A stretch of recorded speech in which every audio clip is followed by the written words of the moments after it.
How would you describe the atmosphere at St. Joan of Arc? It's very much a family feel. It's a faith-filled community. I feel like people are always helping each other, really happy to work together. So I would say that it's just very a warm, inviting, welcoming place. The other thing that's unique about, I think, St. Joan of Arc, now that you mention that, is we have lots of relationships going on here. We have lots of mother-daughters working together in this school. In kindergarten, Mrs. Knabb, her mother is a preschool teacher. Her aunt's a preschool teacher here at St. Joan of Arc. Her children are in the school. Ms. Noth, her mother is a teaching assistant in first grade.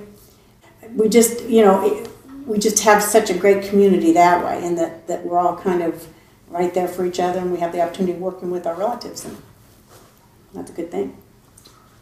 Yeah, what do you think Catholic schools have with their strengths?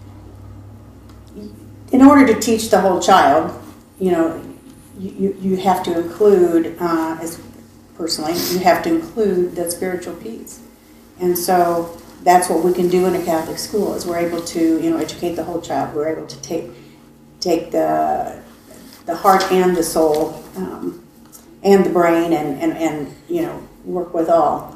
So that provides what I feel is a very strong foundation and gives us strength as we move forward in life.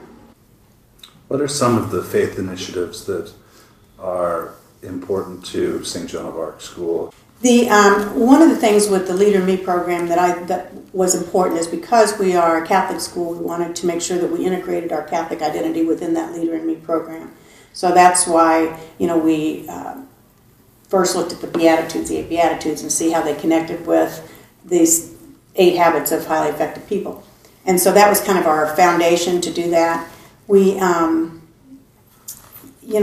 the service projects, there's lots of service projects. We follow the liturgical calendar so that, during Advent we specifically do things to prepare for Jesus' coming, and Lent, we are sacrificing and trying to find ways of helping other people in our community. So there's lots of those types of things, but one of the things that stands out to me is we do the Nativity program at our Christmas program, and we do the living stations on Good Friday and May crowning. So those kinds of things, to me, really, you can't get that in any other school but in a Catholic school. So I think it's extremely important.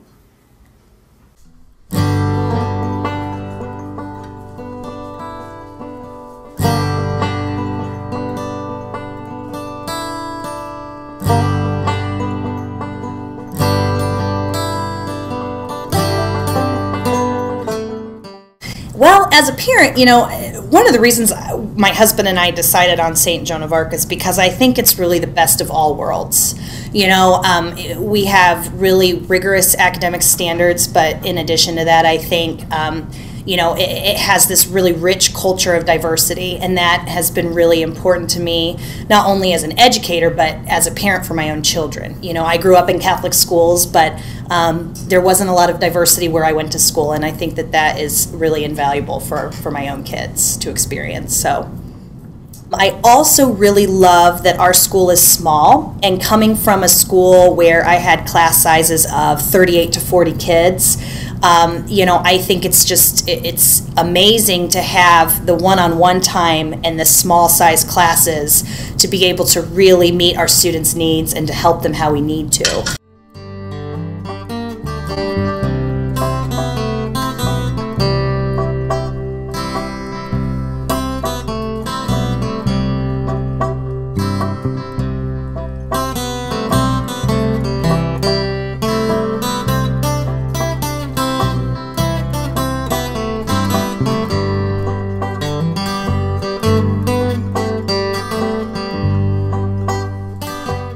My main goal is that they grow academically, in first grade. That involves learning how to read and get confident with their reading. But my main goal is that they also love to learn and start to, if they don't already have it, develop a love for learning new things and not just textbook learning, but learning about life, using manners, doing kind things for others.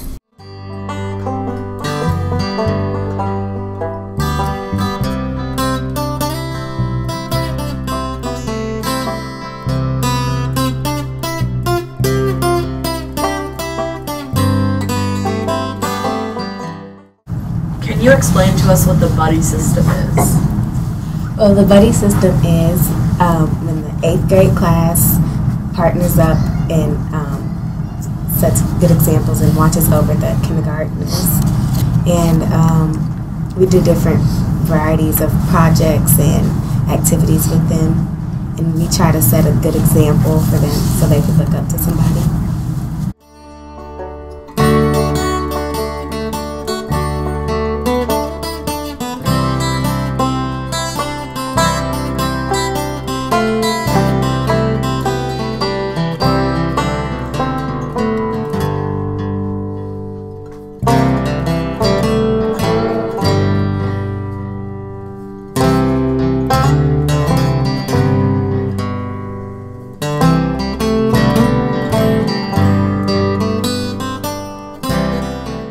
What do you think the arts have contributed to the school?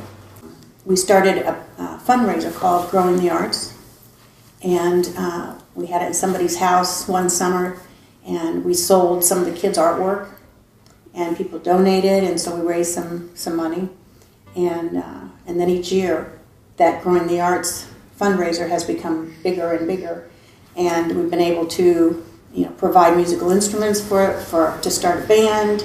We've been able to start a musical, which we have annually now every year. The art programs, we've had just more and more opportunities to do, I think, a broader range of art projects that we're able to do because we've got some funding.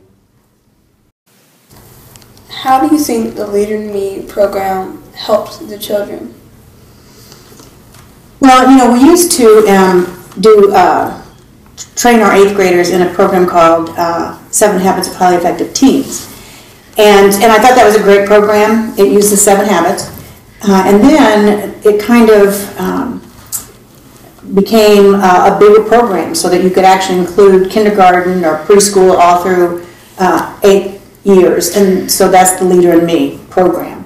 And so I think it's great because now we can start, our youngest students becoming young leaders and learning leadership skills and having just opportunities to do more, take more responsibility, which makes them, I think, more confident.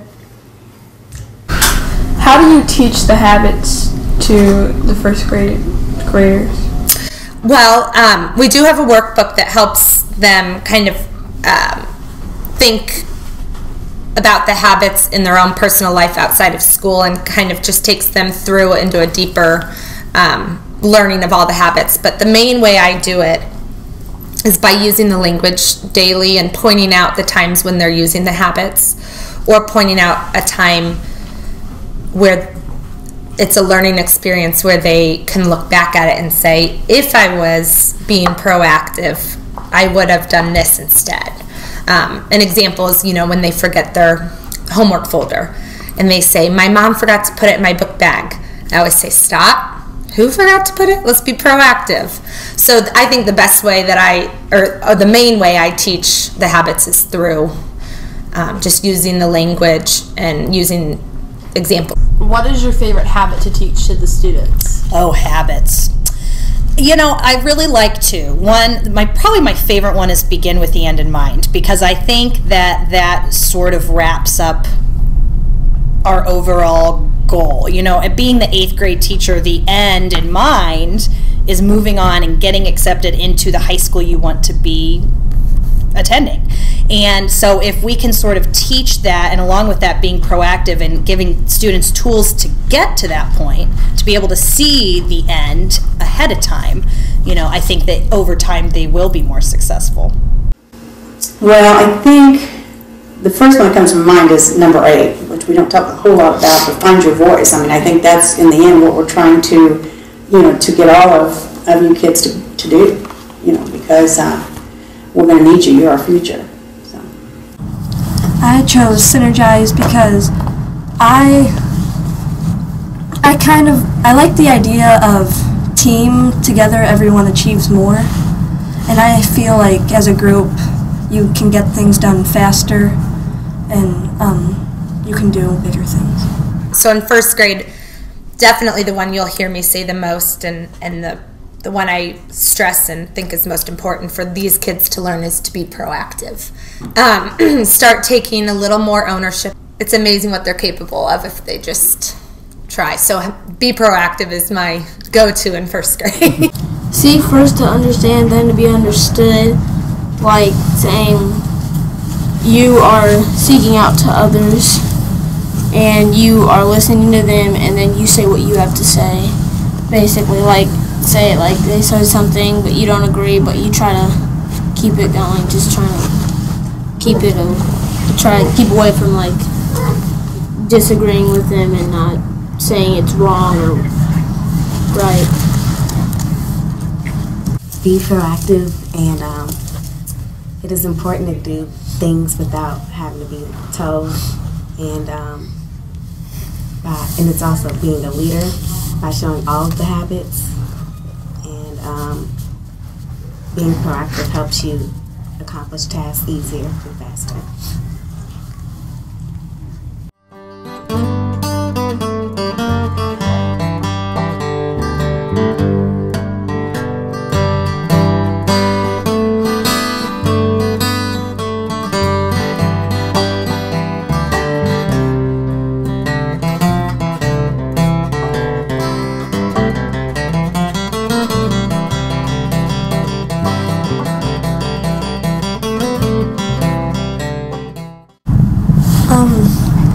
I like when somebody new comes, I like to be able to welcome them because I know how nervous you feel when you first come to a new school, and it's kind of a strange feeling.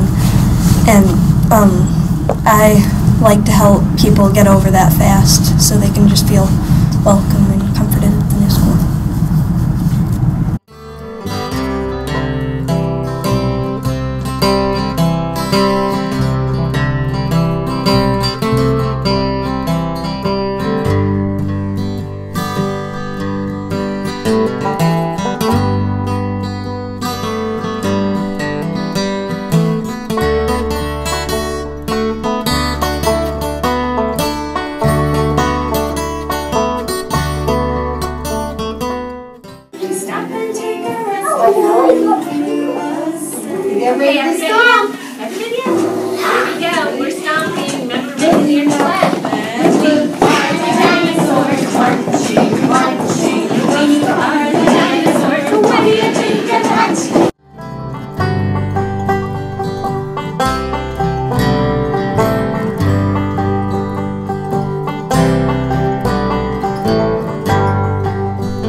What are the future changes that you plan on seeing?